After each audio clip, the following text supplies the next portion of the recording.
uh, these theories to trade. That's what we were looking at last time.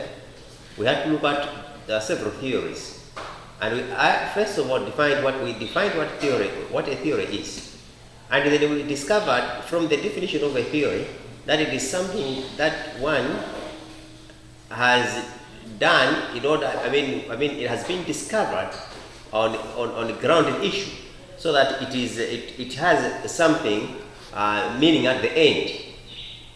It's more or less like assumption that what if these things are done?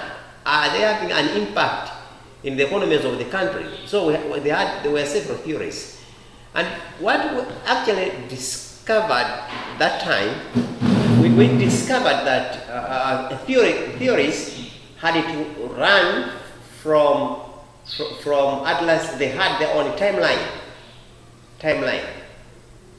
So these theories they were discovered in the sense that individually who discovered the theory, it was under the context of the place where that person was found. So when you look at that, for instance, a theory that was developed in America, it means that he had to use everything to suit within the American context.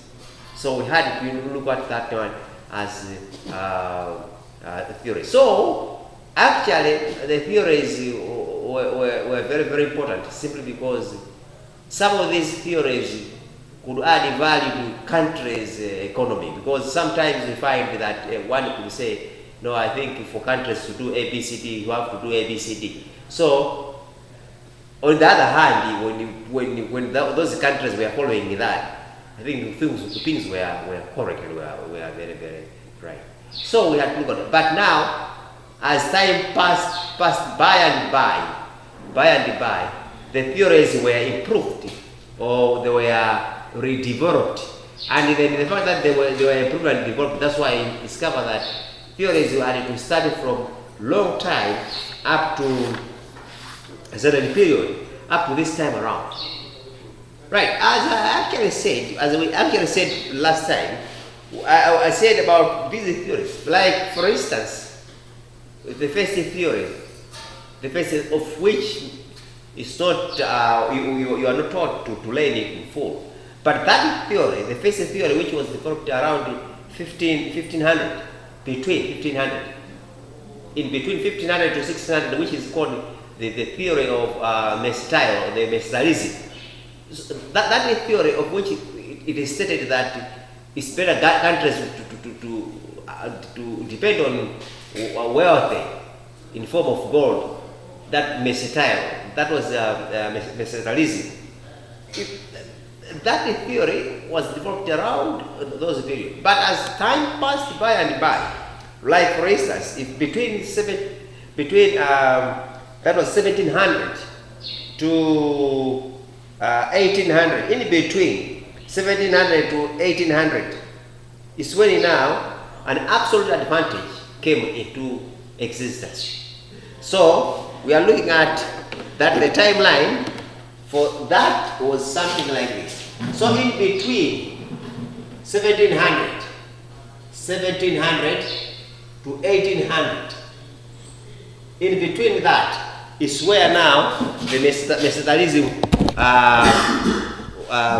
came into existence.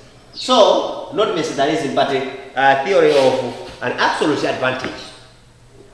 Remember that when we look at this theory of an absolute advantage, we actually said the theory of an absolute advantage is the one that was developed around 1776.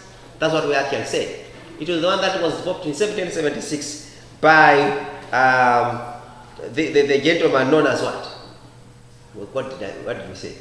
Absolute advantage. Adam Smith. So Adam Smith developed this in 1776, and then this one actually Adam Smith said the comparative advantage. The absolute advantage. Actually said this is just the ability of nations to produce goods and services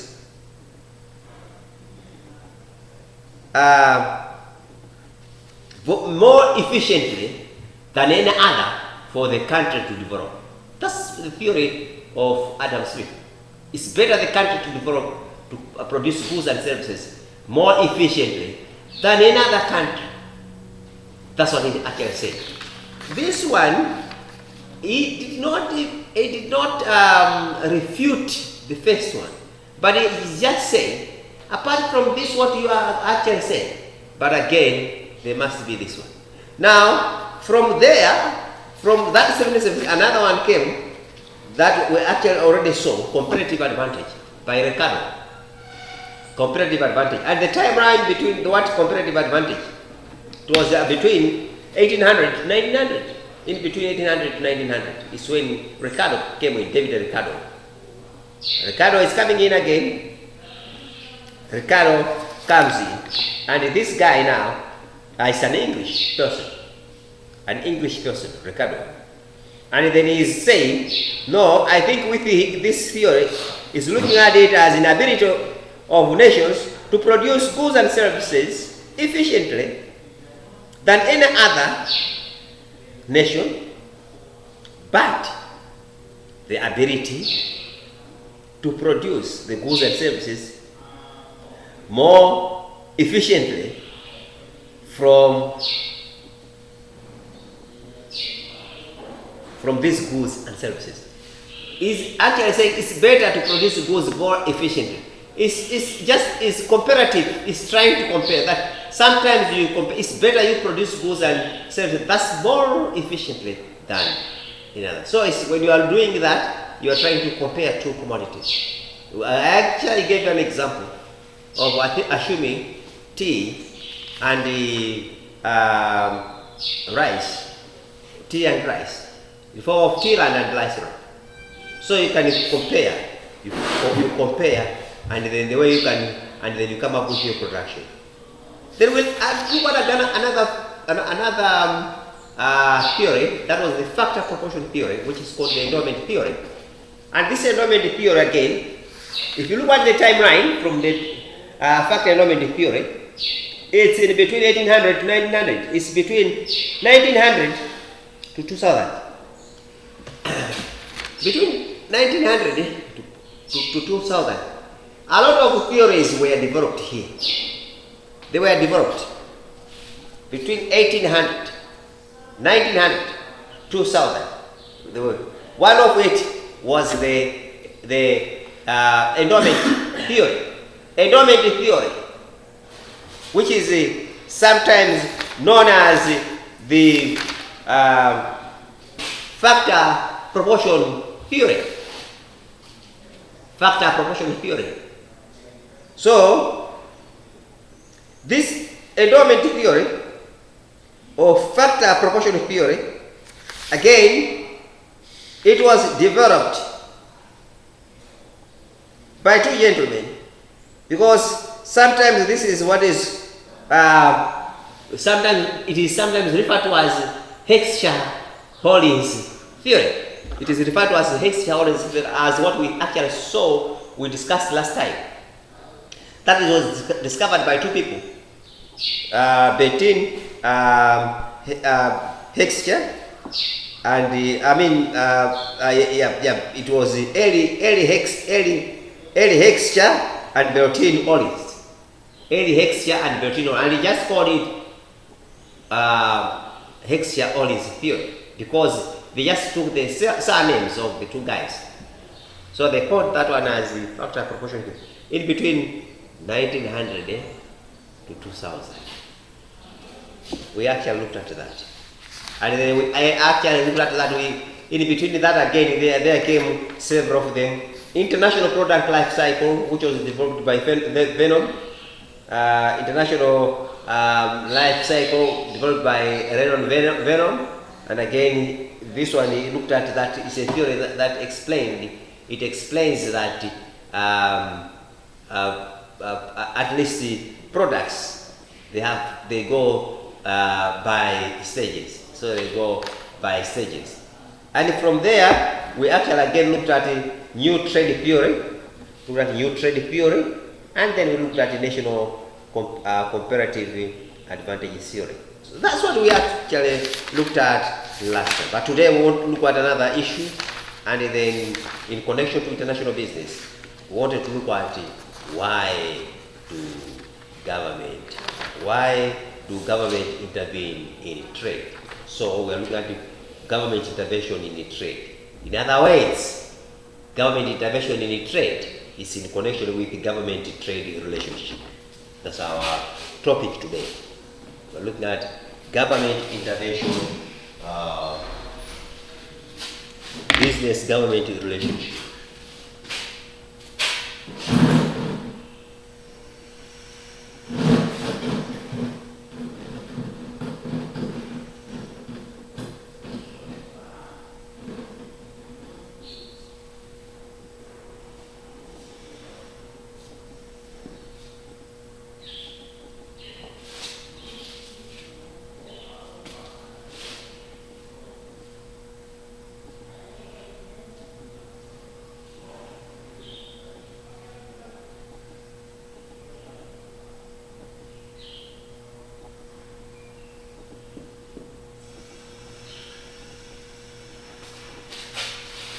Government business relationship or government trade relationship. Government trade.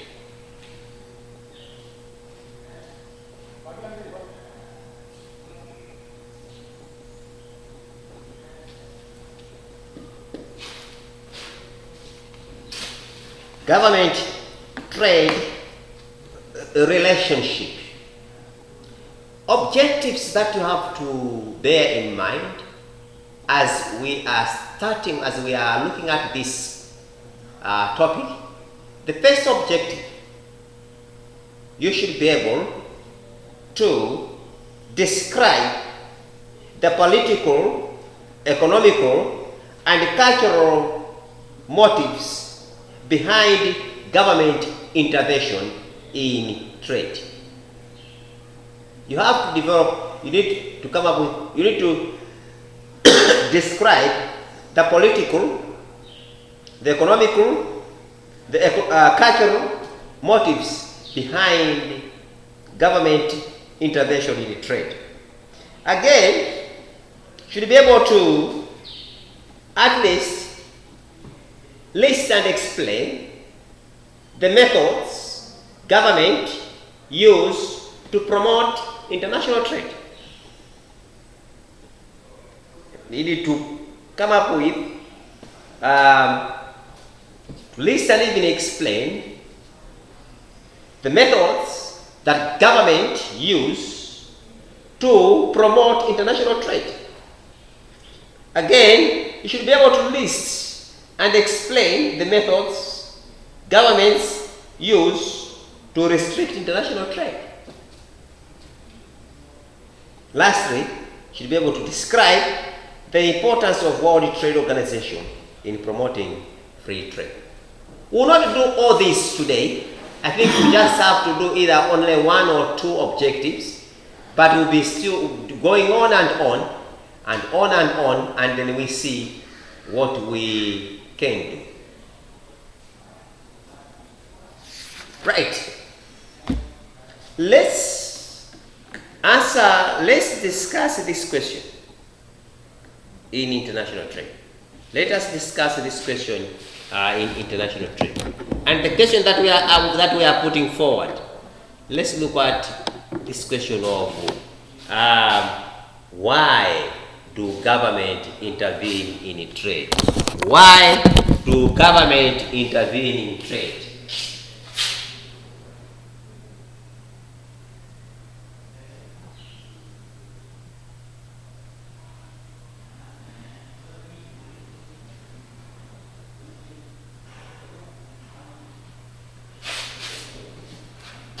Why do governments intervene in trade?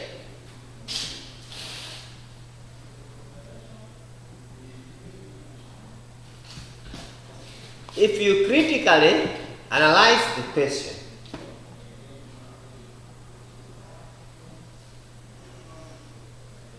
you can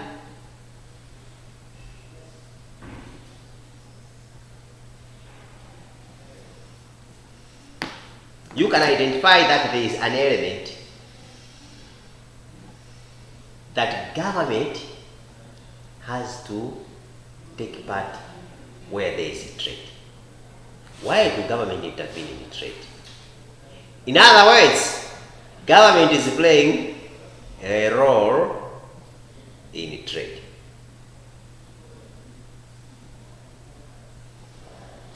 For you to take up the answers or to bring out answers out of that, what you have to develop is the issue of free trade. Free trade. Let me take you back before the formation of the real trade. Long time ago, there was the issue of barter, where in barter, people would exchange goods to goods. By that time, governments were not identified. And it was very difficult for government to come in because we had no governments. People could do whatever they could without being either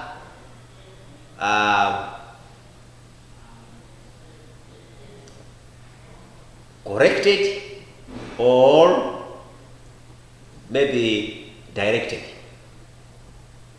People would just do whatever they would, because that was the battle, where goods to goods were exchanged.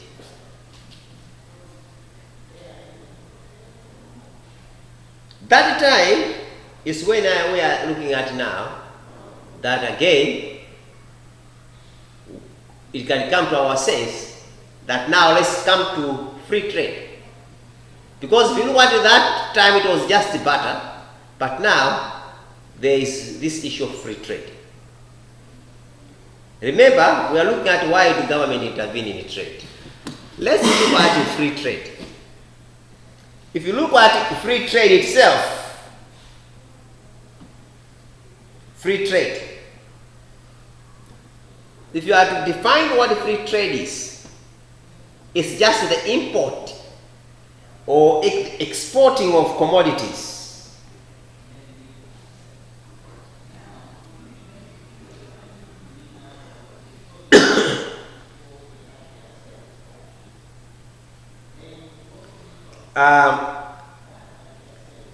The importing and exporting of commodities without trade barriers. That is what is called free trade.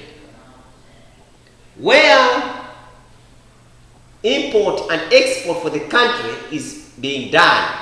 If, for example, you are just importing goods, you are just importing, bringing into the country, or you are exporting goods without trade barriers, then that becomes a free trade. Free trade.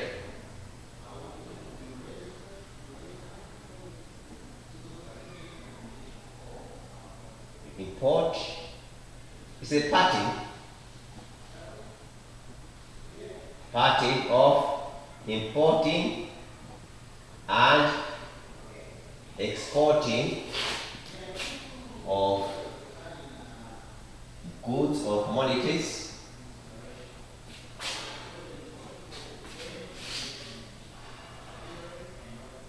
without trade barriers.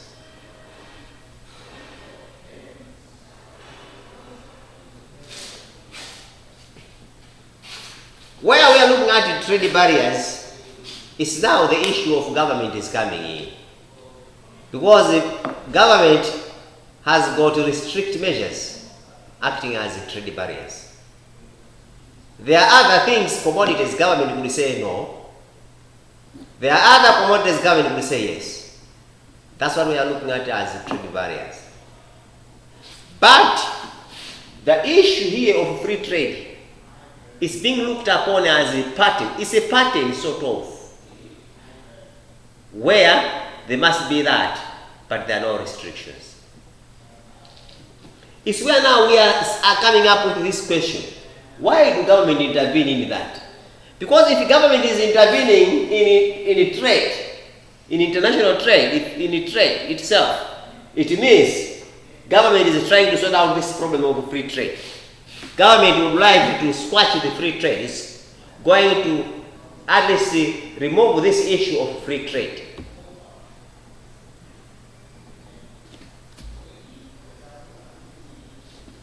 Right.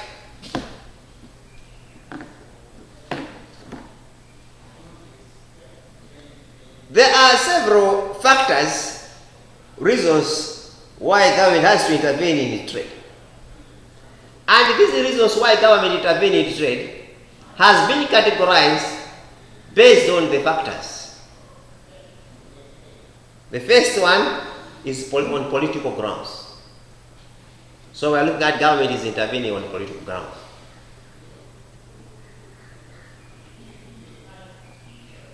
Political. Secondly, government is intervening economically. We'll look at that.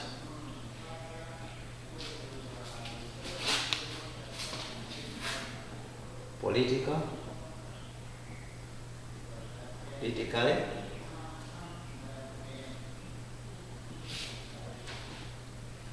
economically,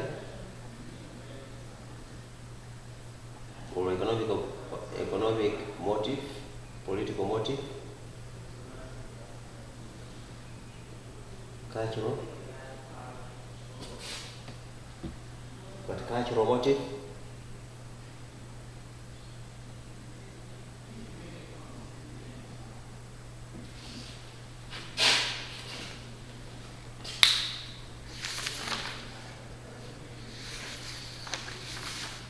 we'll look at these, at least these three can help us. We'll look at under political issue, economical issue, and we'll look at under cultural issue. Why do government intervene in trade? We are starting with the political motive. Politically, we have got what are called government officials. Malawi, for instance, our country, Malawi, we have got what are called government officials. And these government officials, they are there to make sometimes, they make what are called, they make trade related decisions based on political motives. Why?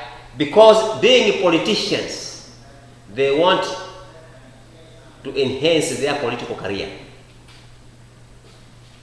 That's why we are looking at it under political issue. I'll give you an example. The Trans Alliance government, it's a government. So they have got their own ambition. That's why they intervene in trade. They want politicians to benefit out of that. And at the same time, they want themselves, if they do well politically, they can be elected in 2023, 2025, after the election. That's why there is that intervention. But there are reasons. Apart from that, the main political motive there behind that government intervention is just there are reasons why the government has to intervene politically. We'll look at several of them.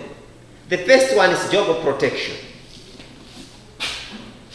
So politically, we are looking at it under job protection.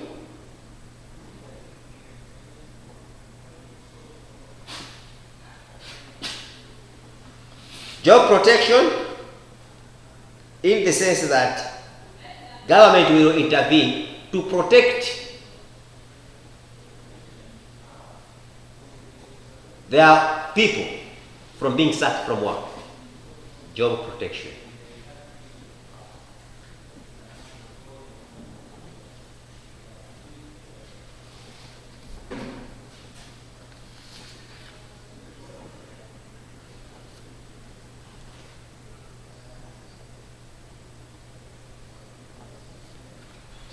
A country like our country, Malawi, we have got plenty of unemployed people.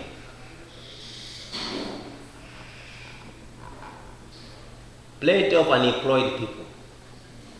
And these unemployed people,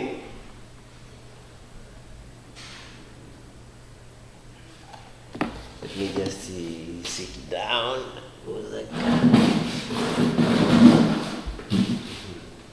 There are plenty of unemployed people. And it is the duty of the government to protect these people politically.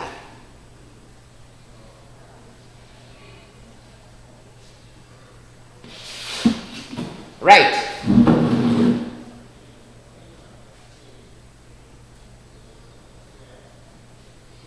It's not in Malawi, and even other countries like China, like Central America, and whichever countries.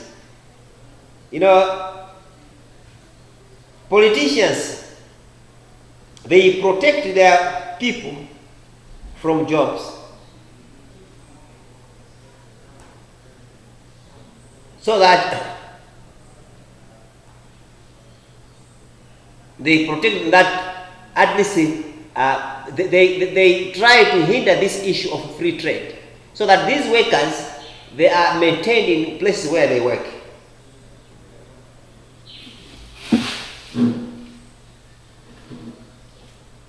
Another reason why government should intervene politically in trade under political motive is national security and imports. National security and imports. When you look at national security and imports, government can intervene because sometimes if you look at national security on imports, government is able to restrict other commodities that come into the country. It's restricting things to come into the country. It would like to have its own things rather than just depending on the things that are already made from other countries. In other words, it is running away from taking money outside the country. So government is intervening in trade.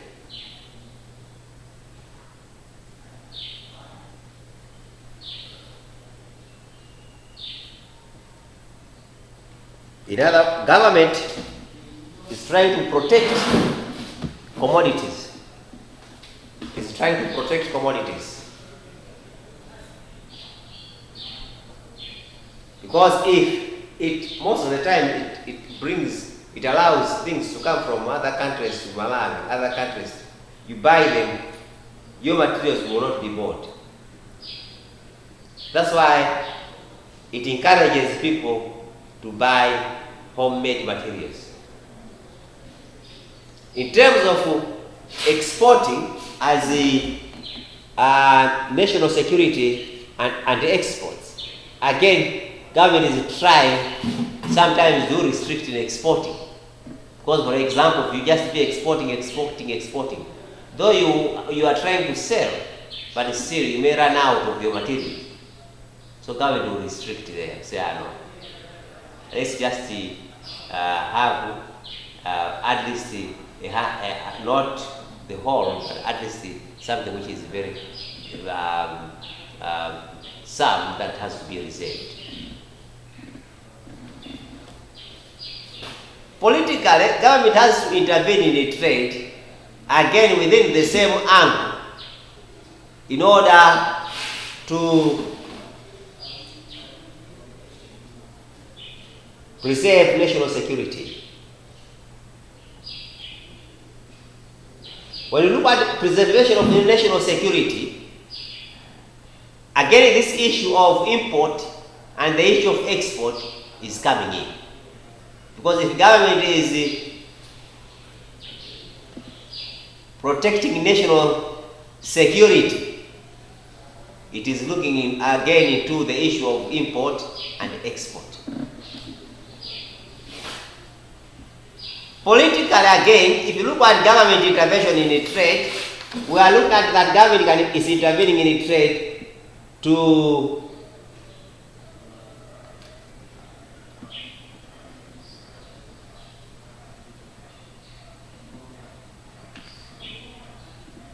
gain advantage over other commodities.